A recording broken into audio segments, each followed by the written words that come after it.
خود چاہے ایک وقت کھانا کھائیں لیکن اپنے بچے کے لیے اس کے بستے میں کتابیں پوری ہونی چاہیے. ہمارا مستقبل یہ بیٹھا ہے. یہ ہاتھ اگر مضبوط ہوئے، یہ ذہن اگر پڑھے لکھے ہوئے اور طاقتور ہوئے تو پاکستان طاقتور بنے گا. ہائے ہائے ہائے.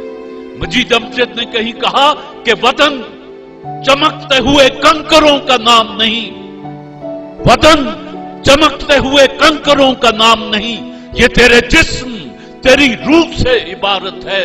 اور نظام کوہنا کے سائے میں عافیت سے نہ بیٹھ، نظام کوہنا تو گرتی ہوئی عمارت ہے. تو بات یہ ہے کہ ہم تو گرتی ہوئی عمارت ہیں. یہ ہے ہمارا مستقبل. 5 بچوں کو، یتیم بچوں کو، مسکین بچوں کو، غریبوں کے بچوں کو وہی تعلیم دیں جو آپ امیروں کے بچوں کو دیتے ہیں، وہی نصاب پڑھائیں جو آپ امیروں کے بچوں کو پڑھاتے ہیں. پاکستان میں دکھ یہ ہے کہ امیر کا بچہ ایچیسن میں پڑھتا ہے اور غریب کا بچہ تب پڑھ کے اسکول میں اردو میڈیم نہ کروں کی زبان. کیا کریں؟ اپنی طرف سے انہیں پڑھائیں، انہیں اپنی طرف سے کتابیں دیں. ان کو احساس نہ ہونے دیں کہ ہم تمہیں مفت پڑھا رہے ہیں. انسان کی عزت نفس بڑی چیز ہے. آپ مدد کریں اور انہیں پتہ نہ چلے. مزہ تو تب ہے کہ گرتے کو تھام لے ساقی، نشہ پلا کے گرانا تو سب کو آتا ہے. اور یہودیوں کی مثال میں نے آپ کو دی ہے.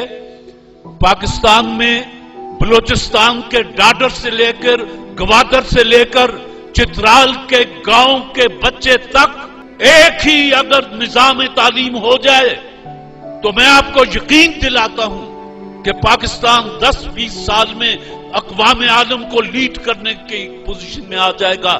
شرط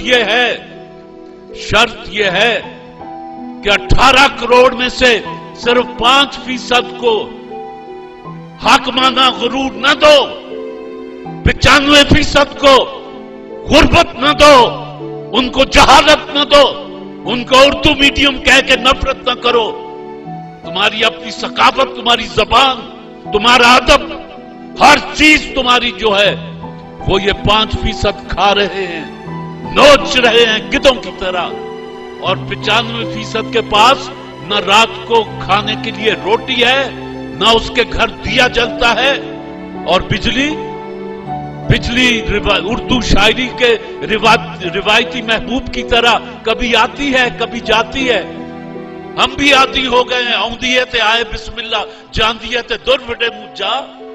سیدھی بات ہے، کیا کریں. اور زراعتی ملک ہے، گندم باہر سے آتی ہے. زراعتی ملک ہے، چاول باہر سے آتا ہے. زراعتی ملک ہے، دودھ باہر سے آتا ہے. ذرا ماحول بوجھل سا ہو گیا ہے. میری طرح کا ایک بندہ تھا، اس کو تقریر کرنے کا بڑا شوق تھا. چاہے دوسرا مجمع جو ہے وہ ہوٹ کر رہا ہو، تالیاں بجا رہا ہو، وہ تقریر کیا جاتا تھا. اس بیچارے کی بیوی بھی ہوتی تھی، وہ سامنے بیٹھی ہوتی تھی، وہ بڑی بور ہوتی تھی. وہ کہتی تھی تو عجیب بیوقوف آدمی ہے، لوگ تجھے ہوٹ کرتے ہیں اور تو اچھل اچھل کے تقریریں کرتا رہتا ہے. اس نے کہا نہیں، لوگ تو خوش ہوتے ہیں، میری باتوں پہ خوش ہو کے تالیاں بجاتے ہیں، ناچتے ہیں. کہنے لگی نہیں، وہ تجھے ہوٹ کرتے ہیں پاگل. دونوں نے سر جوڑ کے دونوں بیٹھ گئے کہ کیا کریں. اس نے کہا کہ ایک بات ہے، میں سامنے کرسی پہ بیٹھ جایا کروں گی. بیوی جو تھی بیچاری قسمت کی ماری، اس نے کہا تقریروں سے تو نے ہٹنا نہیں، میں سامنے بیٹھ جایا کروں گی.